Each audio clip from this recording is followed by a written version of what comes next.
এখন আমাদের 50টা পারমাণবিক অস্ত্র থাকার কথা ছিল, অ্যাটলিস্ট না থাকুক 5টা তো থাকার কথা ছিল। ওরা যদি আমাকে তাক করে রাখে আমিও তাক করে রাখতাম, বেটা তুই মারলে আমি মেরে দেবো যা। উত্তর কোরিয়ার মতো একটা কান্ট্রি, আমার সাবজেক্টে এইগুলা, আমরা ইউনিভার্সিটিতে এগুলোই পড়েছি। ও একটা কান্ট্রি, কতটুকু কান্ট্রি জানেন? উত্তর কোরিয়া দক্ষিণ কোরিয়া একসময় মারামারি করতো, এই মারামারি লাগিয়ে দিয়েছিল পশ্চিমারা। পরে উত্তর কোরিয়ার প্রেসিডেন্ট ওই বলা থেকে বের হয়ে যায়, বলা থেকে বের হয়ে চায়নার সাথে বন্ডিং শুরু করে, রাশিয়ার সাথে বন্ডিং শুরু করে ওদের সাপোর্টে সে আস্তে আস্তে আস্তে নিউক্লিয়ার ডিভাইসগুলো তৈরি করা শুরু করেছে। করার পরে এখন এই মাত্র বেশি না, 20 থেকে 25 বছরে ওরা এমন একটা জায়গায় চলে গেছে, খাইতে পারুক না পারুক পারমাণবিক বোমা একদম তাক করে রেখে দিচ্ছে।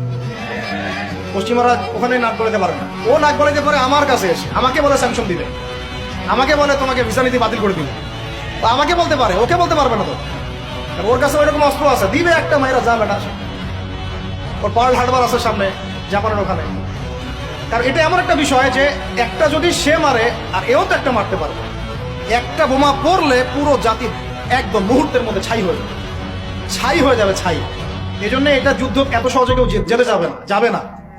এটা হচ্ছে একটা মনস্তাত্ত্বিক শক্তি যে আমার কাছে আছে, তুই মারলে কিন্তু আমি মারতে পারি। এই মনস্তাত্ত্বিক শক্তিটাই দরকার ছিল।